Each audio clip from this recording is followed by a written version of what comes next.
పేరు మూలింటి చంద్రశేఖర్ ఆస్పరి.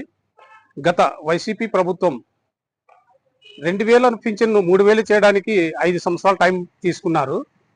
అయితే తెలుగుదేశం గవర్నమెంట్ మాత్రం ఒక్కసారిగా 4000కి పెంచేశారు. ఆ ఘనత మాత్రం తెలుగుదేశానిదే.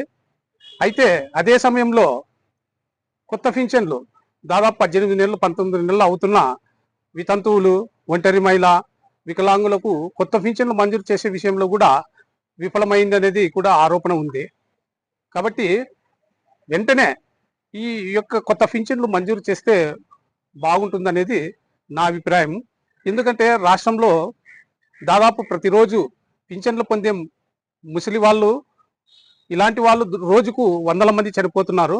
ఆ లెక్కను చూసినా చనిపోయిన వారి లెక్కను తీసుకుంటే కూడా ఈ 18 నెలల్లో దాదాపు వాళ్ళే ఆ పింఛన్లు తీసుకునే వారే కొన్ని లక్షల్లో, అంటే 1-2 లక్షల మంది చనిపోయి ఉంటారు. అంటే ఆ పింఛన్లు మిగిలిపోయి ఉంటాయి. వాటికి అదనంగా 1 లక్ష 2 లక్షలు జోడించి కొత్త పింఛన్లు మంజూరు చేస్తే బాగుంటుంది అనేది చాలామంది వితంతువులు, చాలామంది కొత్త పింఛన్లు కావాలనే వాళ్ళు ఆవేదన వ్యక్తం చేస్తున్నారు. కాబట్టి ప్రభుత్వం వెంటనే కొత్త పింఛన్లు మంజూరు చేయాలని ఆశిస్తున్నాము, చేస్తారని కోరుచున్నాను. నమస్తే.